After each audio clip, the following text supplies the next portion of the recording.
3절에서 31절.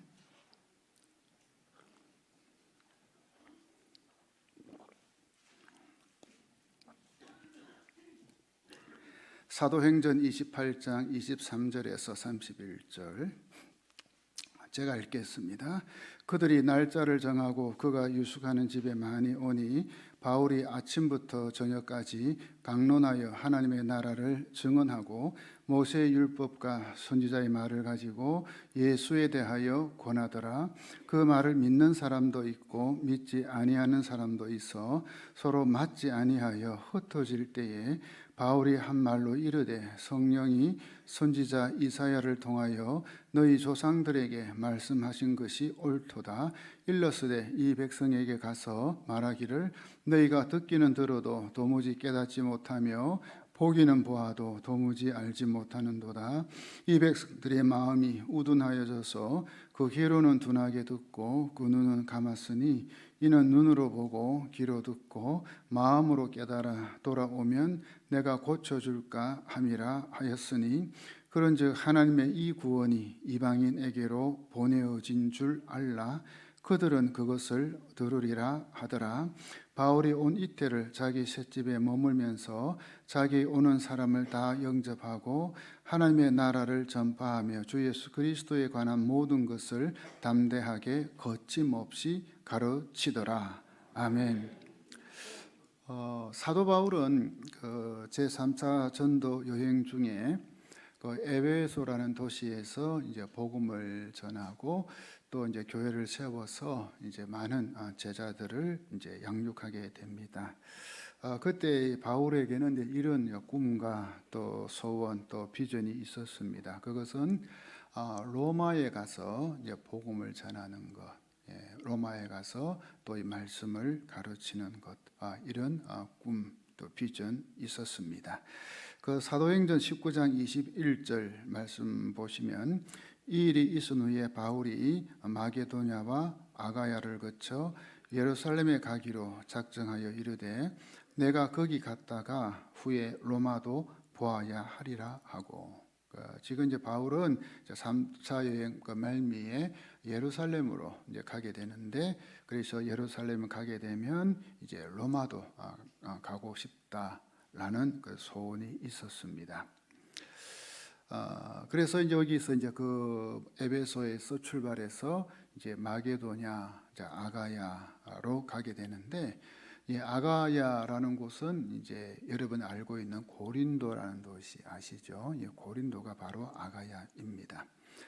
이 사도행전 20장에 보면 바울은 이 고린도에 한 3개월 정도 머뭅니다. 3개월. 그러면서 이 로마서를 기록합니다. 로마서. 지금은 뭐 신약 성경의 한 권이지만 그 당시에는 바울이 로마에 있는 성도들에게 보낸 편지. 그러니까 뭐냐면 이미 로마에는 교회가 세워졌고 성도들이 있었다. 그래서 그들에게 편지를 보낸 것. 이게 로마서입니다. 물론 그 내용은 기독교 교리를 집대성한 한편의 조직 신학의 그 위대한 책이 되었죠. 그래서 지금 로마서 하면은 우리가 조직 신학에 있어서는 뭐 최고의 책이라 합니다. 그 로마서에 보면 이 로마 교회에 대한 바울의 그 마음, 바울의 심정을 읽을 수 있습니다. 그 1장 8절에서 13절 보십시오. 먼저 내가 여러분 모두를 두고 예수 그리스도를 통해 내 하나님께 감사하는 것은 여러분의 믿음이 온 세상에 전파됐기 때문입니다. 그러니까 바울도 로마 교회에 대한 그 소식을, 이런 소식을 들은 거죠. 그다음 하나님의 아들의 복음 안에서 내 영으로 섬기는 하나님이 내 증인이신데 나는 항상 여러분을 기억하며 이제 하나님의 뜻 안에서 어떻게든지 내가 여러분에게 갈 수 있는 길이 열리기를 기도하고 있습니다. 내가 여러분 보기를 간절히 바라는 것은 어떤 신령한 은사를 나눠주어 여러분을 강하게 하려는 것입니다. 이는 여러분과 내가 서로의 믿음으로 격려를 받기 위함입니다. 형제들이여, 나는 여러분이 이 사실을 모르기를 원치 않습니다. 곧 나는 다른 이방 사람들 가운데서처럼 여러분 가운데서도 열매를 맺기 위해 여러분에게 몇 번이나 가려고 했으나 지금까지 길이 막혔습니다. 정말 가고 싶은데 못 갔다는 거죠. 또 로마서 15장 22절에서 26절입니다. 그러므로 또한 내가 너희에게 가려 하던 것이 여러 번 막혔더니 이제는 이 지방에 일할 곳이 없고 또 여러 해 전부터 언제든지 서바나로, 이 서바나는 스페인을 가리켜요. 지금 갈 때에 너희에게 가기를 바라고 있었으니 이는 지나가는 길에 너희를 보고 먼저 너희와 사귐으로 얼마간 기쁨을 가진 후에 너희가 그리로 보내주기를 바람이라. 그러니까는 이제 스페인의 선교사로 로마 교회가 파송해 줄 걸 이야기하는 거죠. 그러나 이제는 내가 성도를 섬기는 일로 예루살렘에 가노니 이는 마게도냐와 아가야 사람들이 예루살렘 성도 중 가난한 자들을 위하여 기쁘게 얼마를 연보하였습니다. 그러니까 이제 바울은 이제 고린도에서 사역을 마치고 이제 마게도냐 그리고 고린도 교회 성도들이 모은 이 구제 헌금 이걸 가지고 예루살렘에 가는 겁니다. 왜? 예루살렘에 기근이 있었고 또 예루살렘 교회 성도들이 매우 어려움 중에 있었기 때문에 이 멀리 있는 교회들이 구제 헌금을 한 거죠. 하지만 바울은 예루살렘에 도착하자마자 유대인들에 의해서 이제 폭행당하고 또 산헤드린 공회에서 신문을 받습니다. 로마의 군대가 아니었다면 바울은 이미 벌써 천국에 갔을 것 같아요. 이제 죽었다는 거죠. 맞아 죽었다는 거죠.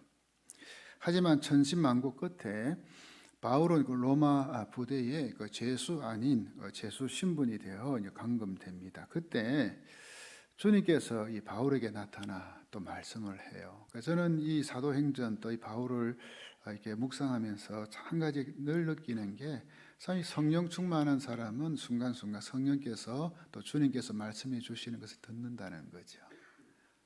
저는 여러분에게도 그런 일이 일어나기를 축원합니다. 그 사도행전 23장 11절 보십시오. 그날 밤에 주께서 바울 곁에 서서 이르시되 담대하라. 네가 예루살렘에서 나의 일을 증언한 것 같이 로마에서도 증언하여야 하리라 하시니라. 그러니까 유대인에 의해서 그렇게 이제 폭행당하고 지금 로마 부대에 의해서 지금 이제 보호 차원에서 이제 이렇게 이제 갇혀져 있는데 이제 수감돼 있는데 그때 주님께서 하실 말씀 담대해. 네가 예루살렘에서 나의 일을 이 복음을 전한 것 같이 로마에서도 전하게 될 거야. 이 약속이죠. 그래서 이 바울은 이제 가이사라로 이송되고 거기서 한 2년 동안 더 구금되죠. 그러다가 이제 로마 황제에게 상소해서 이제 재판받기 위해 이 미결수 신분으로 로마로 향하게 됩니다.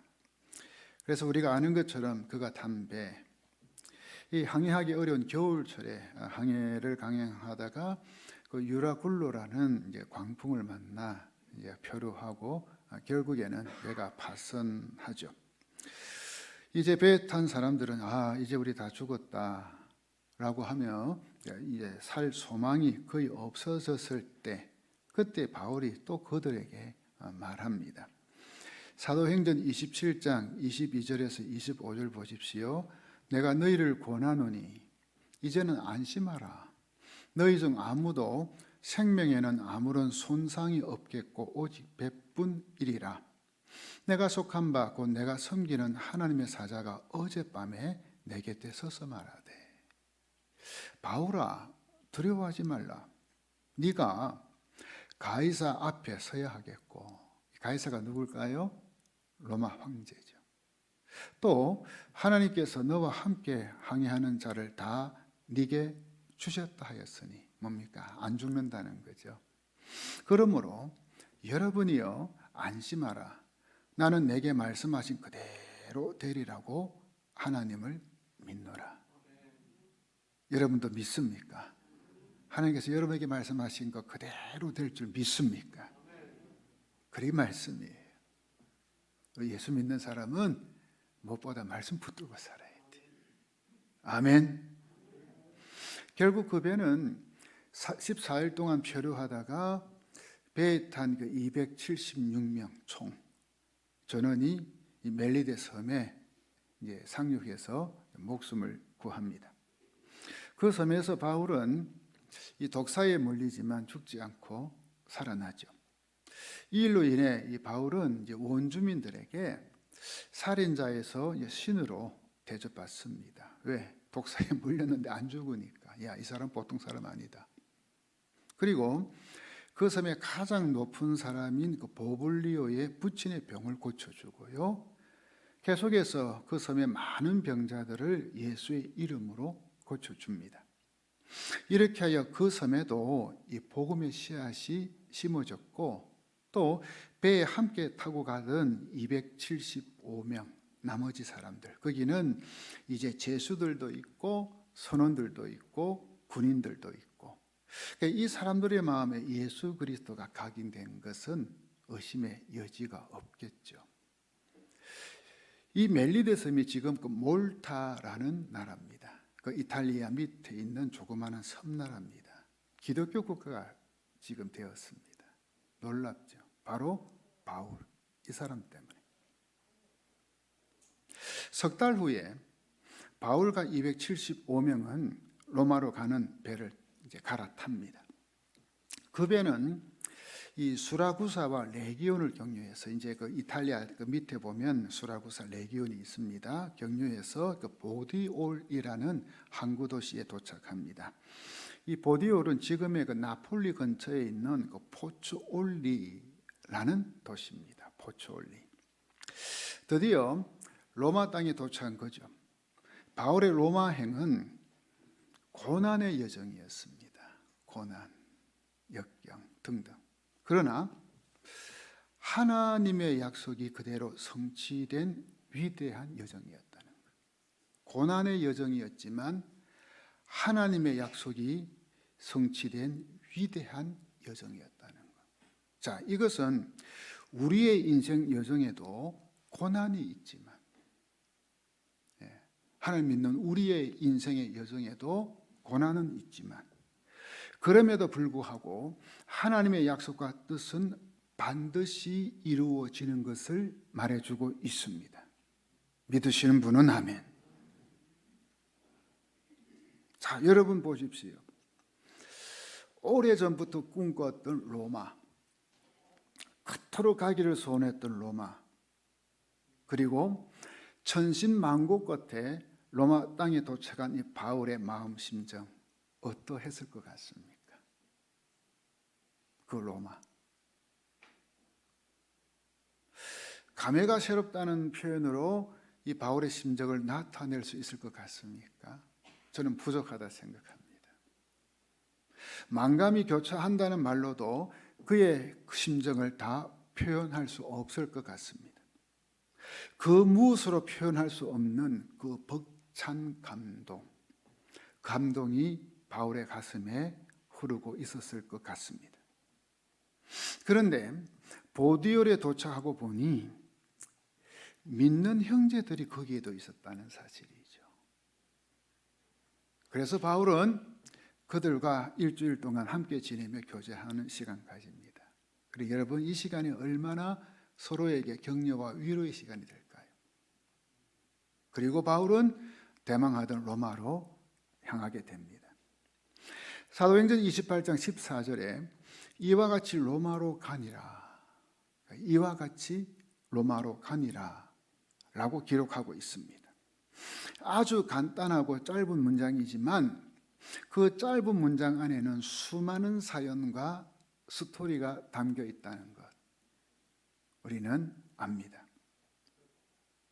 사실 이 마을의 배후에는 얼마나 많은 고난과 역경과 환란이 있었는지 우리는 어렴풋이 짐작할 수밖에 없죠. 왜? 당사자가 아니니까요.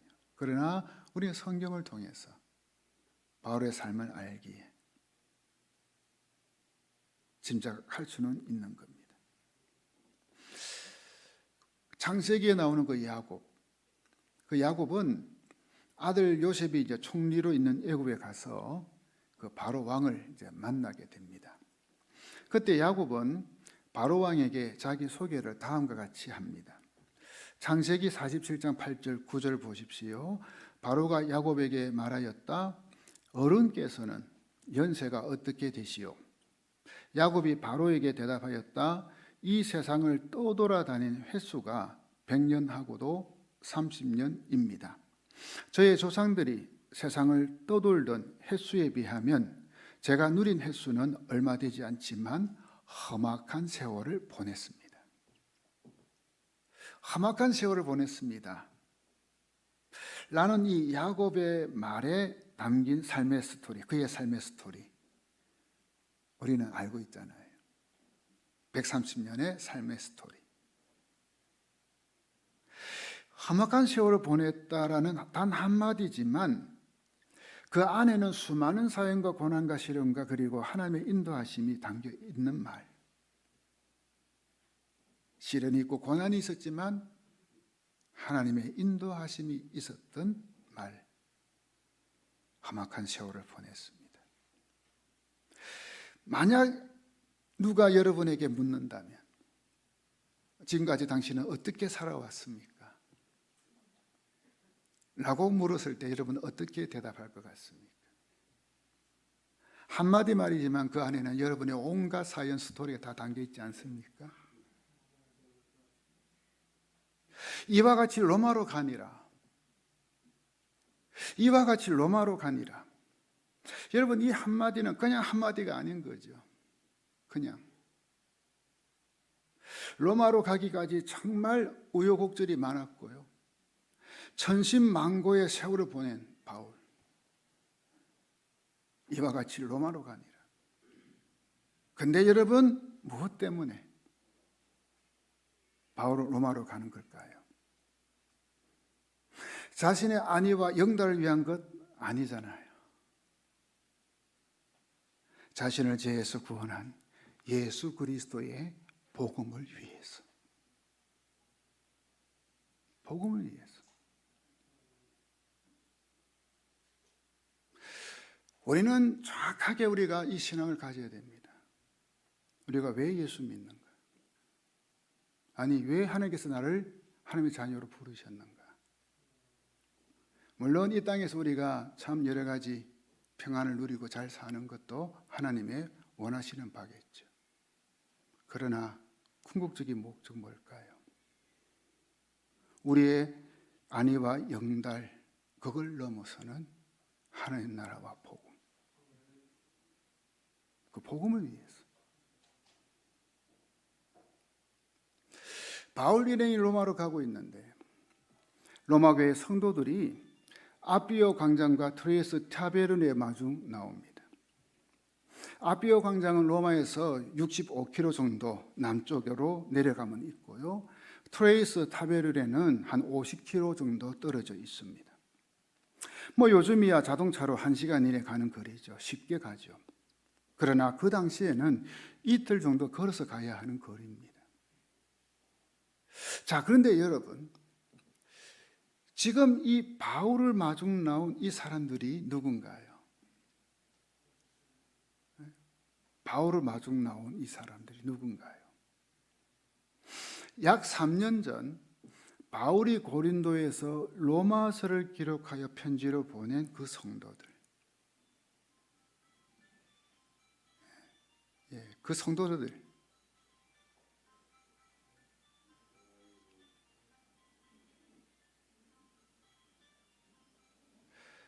그 성도들이 이틀 길을 걸어 마중 나왔어요.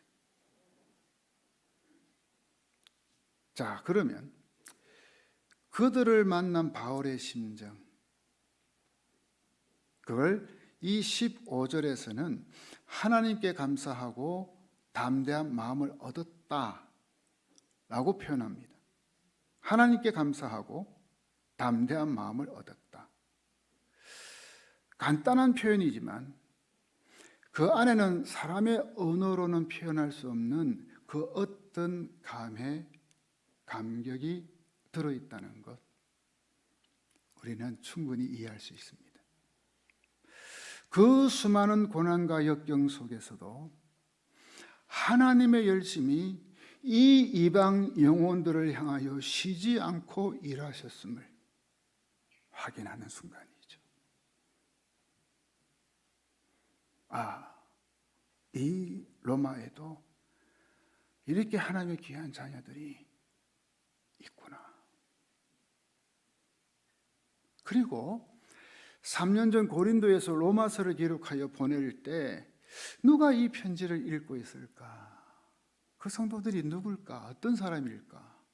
늘 궁금했는데 그 로마서를 통해 말씀으로 양육되어진 성도들을 이렇게 만나게 되니 어찌 하나님께 감사하지 않을 수 있으며 어찌 감개무량하지 않을 수 있겠느냐는 이야기. 하나님께 감사하고 담대한 마음을 얻었다. 역시 하나님은 살아계시구나. 복음에는 능력이 있구나. 확인하는 순간이라는 거예요. 드디어 바울은 꿈에 그리던 로마에 입성합니다. 바울은 자기를 지키는 한 군인과 함께 따로 지내도 된다는 허락을 받습니다. 쉽게 이야기하면 어느 셋집을 얻어 거기서 가택 연금 상태로 있는 거죠. 아마도 가이사라에서 이제 배를 타고 로마까지 오는 그게 바울을 그 호송한 그 율리오라는 백부장, 그러니까는 그 동고동락했잖아요, 그렇죠? 그 백부장이 이제 인수인계 과정에서 이 바울에 대해 참 잘 말해 줬을 것 같아요, 그죠? 이 사람은 보통 사람 아니에요. 하나님 믿는 사람인데 이 사람 때문에 우리가 다 그 살아났어 등등. 정말 이 사람은 좋은 사람이야. 3일 후에 바울은 유대인 지도자들을 초대합니다. 역사에 따르면 그 당시 로마 안팎에 약 6만 명의 유대인이 살고 있었다고 합니다. 6만 명, 유대인만. 로마 전체 인구는 엄청났고요. 그러니 유대인 회당이 여러 곳 있었다는 거죠. 왜? 이 유대인들은 가는 곳마다 먼저 회당 지으니까요. 6만 명 정도 되니까 회당도 여러 곳이 있는 거죠. 그래서 바울은 먼저 이 회당 지도자들을 초대한 겁니다. 그는 자신이 왜 어떻게 해서 로마의 재판을 받으러 오게 됐는지 이제 설명해 주죠. 그는 예루살렘에서 있었던 일을 설명했고 로마에 살고 있는 유대인 지도자들은 이 바울에 대한 그 어떤 소식도 들은 적이 없다고 말을 합니다. 그러나 이 기독교는 예수 믿는 사람이죠. 이 기독교는 어디서든지 반대하는 자가 많다는 것을 들어 알고 있지만 그런데 이참에 당신에게 한번 더 들어보고 싶다. 제안하죠. 이 회당 지도자들이, 유대인들이. 그렇게 바울은 만날 날짜를 정하고 그날에 많은 유대인 지도자들이 왔고 바울은 그들에게 아침부터 저녁까지 하나님의 나라를 증언하고 예수 믿을 것을 권합니다. 바울의 전도에 믿는 사람도 있었고 믿지 않는 사람도 있었죠. 그러나 믿지 않는 분위기가 더 강했고 그래야 그 모임은 그만 안타깝게도 중단되고 맙니다. 그러자 바울은 이사야서를 언급하며 유대인들이 복음을 받아들이지 않음에 탄식하는 거죠. 안타까운 거죠. 그리고 그는 복음이 이방인에게로 넘어갈 것을 또 말합니다. 저는 이 장면에서 바울의 위대함에 고개를 숙이지 않을 수 없습니다. 뭐냐? 바울은 그동안 이 유대인들에 의해 온갖 고난과 핍박과 수모를 다 당했습니다. 가는 곳마다.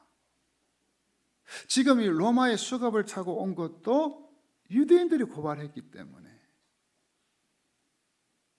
마지막까지 유대인에게 시달린 바울이었어요. 너무 시달렸어요. 그럼에도 그는요, 로마에 도착하자 가장 먼저 한 게 뭐냐? 유대인 지도자들을 초대해서 복음을 전하는 거예요. 이야. 바울이 로마서 9장에서 고백한 말이 있어요. 그 말이 절대 거짓말이 아닌 것을 행동으로 보여주는 거겠죠. 자, 9장 1절에서 3절 볼까요? 내가 그리스도 안에서 참말을 하고 거짓말을 아니하노라. 나에게 큰 근심이 있는 것과 마음에 그치지 않는 고통이 있는 것을 내 양심이 성령 안에서 나와 더불어 증언하노니 나의 형제 곧 골육의 친척을 위하여. 나의 형제 곧 골육의 친척이 누구죠? 유대인이죠. 내 자신이 저주를 받아 그리스도에게서 끊어질지라도 원하는 바로라.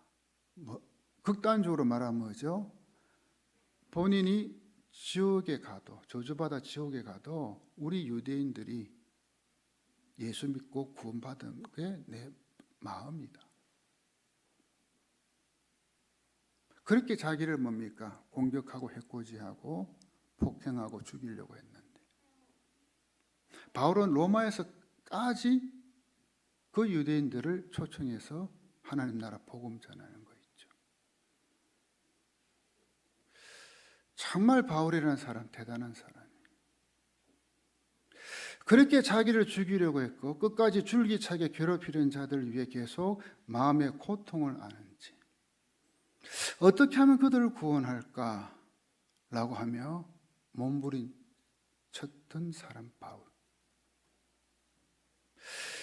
그는 철저하게 복음의 정신으로 무장된 사람이었습니다.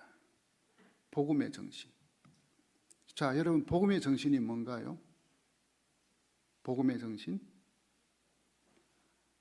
원수까지 사랑하라는 거잖아요. 그래서 하나님께서도 당신의 아들 보내주셨잖아요. 원수된 우리를 사랑하시기 위해서. 아멘이십니까? 복음의 정신은 원수까지 사랑하는 거예요. 사랑해도. 나하고 관계가 좋은 사람만 사랑하는 게 아니고 원수까지. 이것을 그는 마지막 순간까지 실천한 거예요. 하지만 그들이 그 귀한 복음을 받아들이지 않고 거부하자 어쩔 수 없이 이사야서의 그 말씀에 따라 이방인에게로 시선을 돌리고 말았다. 어쩔 수 없이 자신이. 그래 이야기하는 거예요. 자, 30절, 31절 한번 봅시다. 같이 한번 읽어봅니다. 시작. 바울이 온 이태를 자기 셋집에 머물면서 자기에게 오는 사람을 다 영접하고 하나님의 나라를 전파하며 주 예수 그리스도에 관한 모든 것을 담대하게 거침없이 가르치더라. 아멘. 바울은 이제 로마 시민이기 때문에요. 재판을 받기까지 한 2년 동안 이 가택 연금 상태로 지내는 거예요. 재판을 기다리는 거예요. 순서를. 그래서 그는 이 셋집에 머물면서 이제 물론 로마 군인이 자기를 감시하고 여러 가지 그걸 하죠. 그렇지만 자신에게 찾아오는 사람들에게 자유롭게 복음을 전할 수 있는 그런 데 신분은 되었어요. 그래서 그는 이 기간 동안 이 열정적으로 하나님의 나라를 전파하며 예수 그리스도에 대해서 가르쳐요. 그러니까 그는 이 가택연금 상태로 있었다는 이 핑계, 그죠? 이 핑계로 결코 태만하게 지내지 않았다는 거. 예, 이걸 핑계 삼아서. 참으로 우리가 도전받아야 될 부분이 아닌가. 여러분, 우리는 어때요?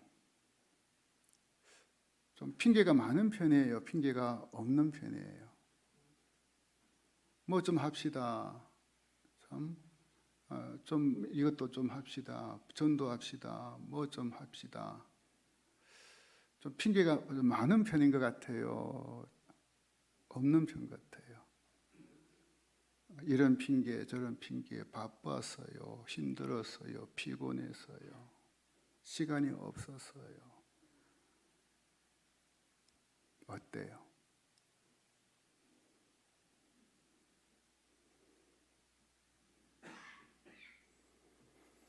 바울은 복음 전하는데, 하나님을 하는데, 주의를 하는데 핑계가 없어요.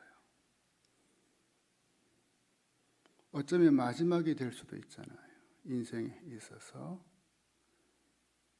근데 핑계 안 돼요. 그 상태에서 담대하게 거침없이 가르치더라. 복음 전했어요. 자, 여기서 우리는 무엇을 느껴야 됩니까? 이 바울의 이 복음에 대한 열정, 이걸 배워야 되지 않을까요? 복음에 대한 열정. 존 스토트 목사의 말입니다. 비록 그의 손은 아직도 묶여 있지만 그의 입은 예수 그리스도를 위해 열려 있었다. 비록 그는 사슬에 매여 있었으나 하나님의 말씀은 매여 있지 않았다. 지금 바울을 두고 존 스토트 목사가 한 말입니다. 이 기간 동안 바울은 찾아오는 사람에게 복음을 전했을 뿐만 아니라 에베소서, 빌립보서, 골로새서, 빌레몬서 기록합니다. 이 네 서신을 옥중서신이라 하죠. 이 옥중서신을 보면 바울이 2년 동안 셋집에서 무엇을 가르쳤는지 알 수 있습니다. 그런데 그 중에 이 빌립보서를 보면 이 기간 동안 바울이 어떻게 지냈는지, 그리고 그의 마음이 어떠했는지 이걸 또 알 수 있어요. 지금 이 가택연금 재판 기다려요. 이때 로마 황제가 누군지 아시죠? 네로 황제입니다. 그 사람의 재판을 기다리고 있는 상태에서 바울의 마음 상태 어땠는지 빌립보서에 나와요. 4장 4절 볼까요? 빌립보서 4장 4절 같이 한번 읽어봅니다. 시작. 주 안에서 항상 기뻐하라. 내가 다시 말하노니 기뻐하라. 여러분 참 좀 우습지 않나요? 아니면 이게 좀 안 맞지 않나요? 어떻게 보면 감옥 안에 있는 사람이 감옥 밖에 있는 사람 보고 기뻐하라 하니까, 그죠? 그냥 감옥 밖에 있는 사람이 감옥 안에 있는 사람 보고 뭐 격려하고 위로하는 말이 아니고, 즉 감옥 안에 있는 사람이 감옥 밖에 있는 자유로운 사람들한테 기뻐하라. 내가 다시 말하니 기뻐하라. 뭔가요?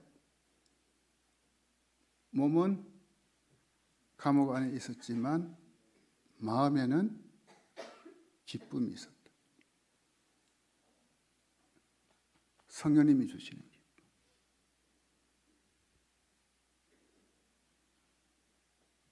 이것이 하나님의 나라를 소유한 사람에게 나타나는 현상입니다. 하나님 나라가 있는 사람. 환경 상황 구애받지 않고 성령님이 주시는 기쁨, 감사 찬양이 있는 거예요. 또 빌립보서 1장 12절에 14절 볼까요? 형제들아, 내가 당한 일이 도리어 복음 전파에 진전이 된 줄을 너희가 알기를 원하노라. 이러므로 나의 매임이 그리스도 안에서 모든 시대 안과 그 밖에 모든 사람에게 나타났으니 형제 중 다수가 나의 매임으로 말미암아 주 안에서 신뢰함으로 겁없이 하나님의 말씀을 더욱 담대히 전하게 되었느니라. 그러니까 바울은 그 구금 상태에 있으면서 찾아오는 사람, 또 이렇게 여러 가지 모양으로 사람 만나면은 어떻게 해요? 복음 전하고 그 사람들이 예수 믿고요. 이걸 로마 교회 성도들이 보고는 야, 참 신기하네.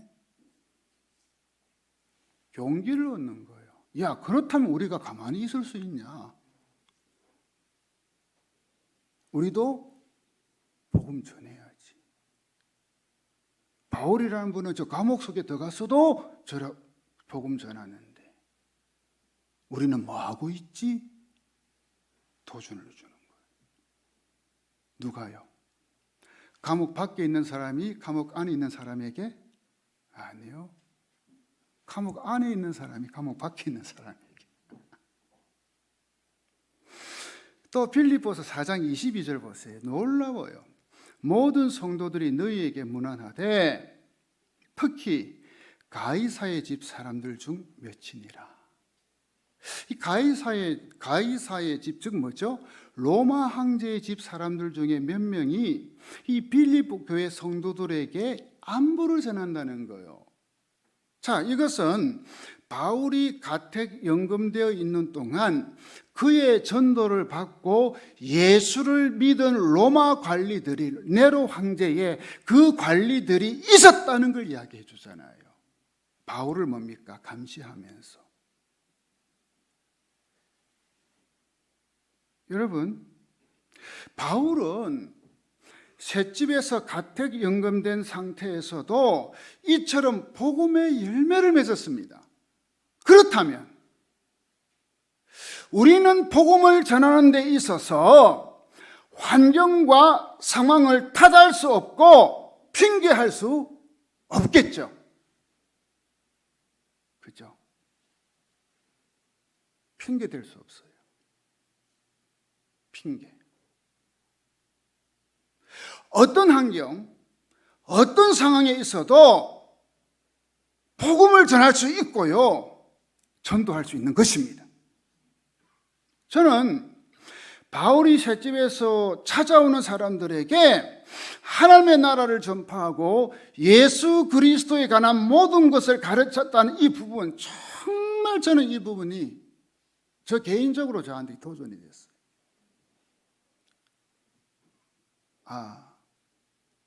나도 목사로서 핑계 댈 거 없구나.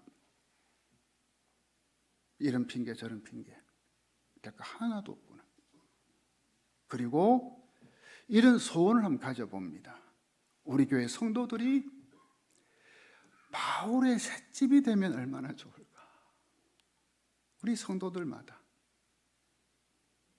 성도마다 사람들이 찾아오고 찾아온 그들에게 하나님 나라를 전파하고 예수 그리스도에 관한 모든 것을 가르치는 것. 우리 성도들이 바울처럼.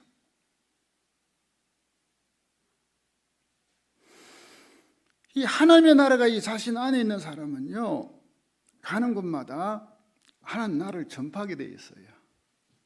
네, 자기가 소유하고 있으니까. 그리고 자기가 있는 곳을 하나님 나라로 만들어요. 이루어가요.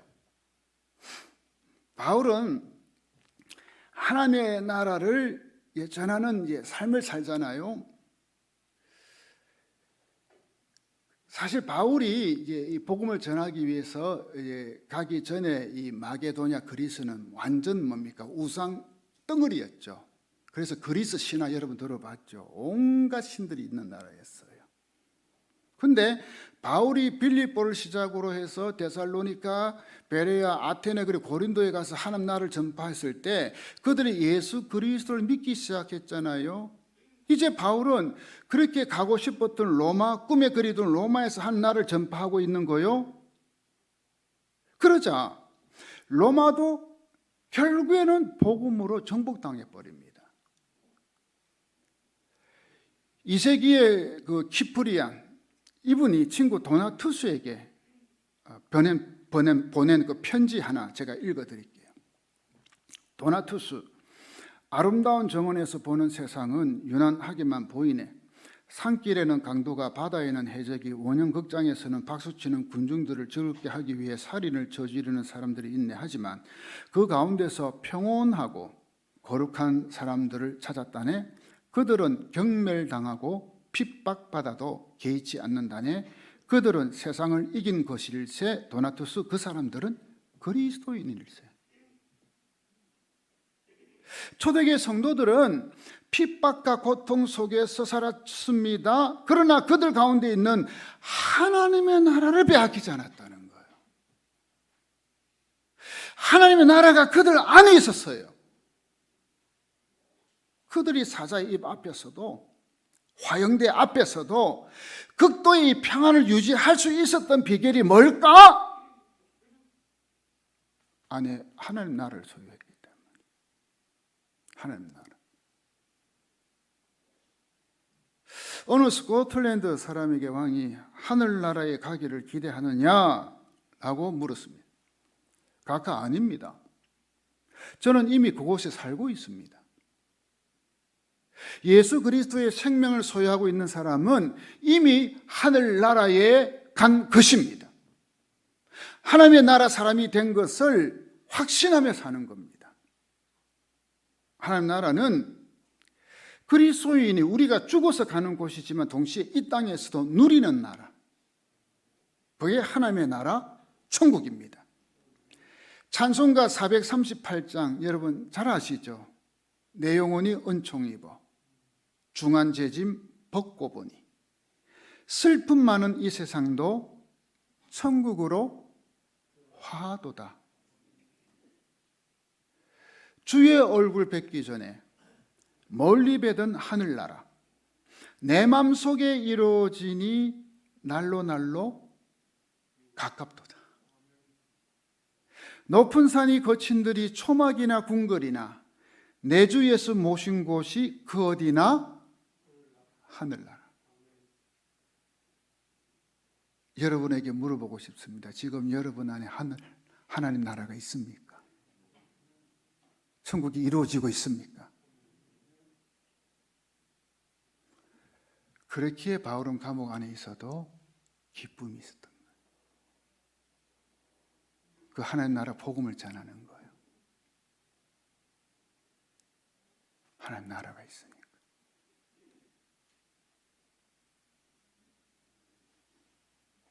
그래서 역으로 이야기하면 우리가 이 땅에서 하나님 나라를 누리며 산다. 이것은 뭘까요? 여러분 안에 예수 그리스도가 계시다는 거예요. 예수님 계신 거예요. 성경학자들은 사도행전의 이 마지막을 오픈 엔딩이라고 말합니다. 뭐냐면 끝나는 것이 아니라 계속 이어진다. 사도행전은 하나님의 나라로 시작해서 하나님 나라로 이제 닫혀집니다. 오직 성령이 너희에게 임하시면 너희가 권능을 받고 예루살렘과 온 유대와 사마리아와 땅끝까지 이르러 내 증인이 되리라 하시니라. 이 사도행전 1장 8절 이 명령이 어떻게 이루어져 가는가를 역사적으로 보여주는 게 바로 사도행전입니다. 예루살렘에서 온 유대로, 그리고 다음에 사마리아로, 그 다음에 어디죠? 소아시아로, 그 다음 헬라로, 그리고 드디어 당시 세계의 수도였던 로마까지 이르게 된 겁니다. 그러나 그것으로 끝난 것이 아니죠. 세계의 중심부인 로마에서 하나님 나라를 전파하고 예수를 증거하는 바울을 아무도 금하지 않았다는 말씀으로 그냥 사도행전은 이상하게 끝이 납니다. 뭔가 이렇게 딱 정리가 되지 않은, 뭔가 여지를 남깁니다. 무슨 말이냐? 사도행전은 28장으로 끝나지만 그 다음에 29장, 30장, 31장 계속 되어져야 된다는 이야기입니다. 그렇다면 사도행전 29장은 누구에 의해서 계속 되어져야 하는 것입니까? 누구에 의해서? 바로 저와 여러분에 의해서, 우리들입니다. 사도들을 사용하셔서 복음을 전하신 그 하나님이 지금 이 시대에 세계 복음화의 과업을 완수하기 위하여 하나님 나라의 꿈에 불타는 사람을 부르고 계신다는 사실, 단순하게 예수 믿는 사람이 아니라 하나님 나라와 복음에 대한 꿈과 비전에 불타는 열정을 가진 사람, 그 사람 누구처럼? 바울처럼. 우리가 어떤 신분에 있든지 상관없습니다. 하나님 나라 복음에 대한 열정, 그 나라에 대한 꿈과 비전이 있는 사람. 바울은 2년 동안 셋집에서 그를 찾아오는 사람들에게 하나님 나라를 전파하고 예수 그리스도를 가르쳤습니다. 그래야 드디어 로마 땅에 하나님 나라가 임하기 시작합니다. 로마가 달라지기 시작합니다. 결국 AD 313년 로마의 콘스탄틴 대제는 기독교를 공인합니다. 이 복음은 로마에 이어 게르만 잉글랜드로 갑니다. 다시 이 복음은 미국, 아메리카로 건너오고요. 그리고 아시아 이 작은 나라 조선 땅까지 오게 된 겁니다. 몇십 년 전에. 그리하여 지금 저와 여러분이 이 자리에서 하나님께 예배드리고 있다는 사실을 아십니까? 이제 이 복음은 예수님께서 다시 오실 때까지 계속 나아가야 됩니다. 바로 사도행전 29장을 서내려 가야 한다는 이야기입니다. 성도 여러분, 사도행전 28장은 오래전에 완성되었습니다. 그러나 사도행전 29장은 예수님을 따르는 자들에 의해 세상 끝날까지 계속될 것이며, 그리고 땅끝까지 계속 퍼져나갈 것입니다. 누구에 의해서입니까? 바로 저와 여러분에 의해서. 단 하나 조건이 있습니다. 하나님 나라와 복음에 대한 꿈과 비전을 품고 열정을 가진 사람, 그 한 사람. 같이 기도하겠습니다. 한번 반주가 나올 때 조용히 한번 기도해 보겠습니다. 여러분, 왜 예수 믿습니까? 예수 믿는 목적이 뭡니까? 물론 우리가 예수를 믿음으로 구원받고 천국 갑니다. 또 이 땅에 사는 동안 하나님께서 여러 가지 모양으로 우리의 필요한 은혜, 복 내려주십니다. 그러나 그것이 전부입니까? 아니지 않습니까? 하나님은 우리를 예수 믿게 하나님 자녀로 삼으신 가장 큰 목적, 바로 하나님 나라와 복음. 그 하나님 나라 복음이 계속 전파되는 것. 그 꿈, 그 비전을 가지고 정말 온 힘 다해 뜨거운 마음으로 복음을 위해 사는 것.